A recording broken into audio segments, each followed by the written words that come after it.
Okay, dishwasher instructions clearly state where the holes are to be drilled, the preferred location and the optional location, which is at the bottom of the cabinet.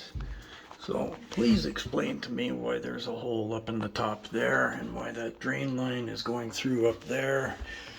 That is not the correct place. It's all supposed to go down through the bottom and then do a high loop before it attaches to this. Nothing else creative. The rest of this is just bullshit.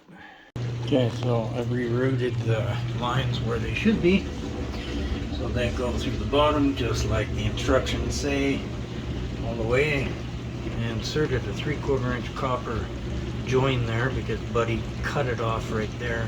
Inserted the plastic in the plastic and put a clamp on it with a piece of tinfoil tape. Stupidest shit I've ever seen. So here the line goes all the way up in a high loop below the countertop and back down to the drain. It's being tested at the moment and all is good.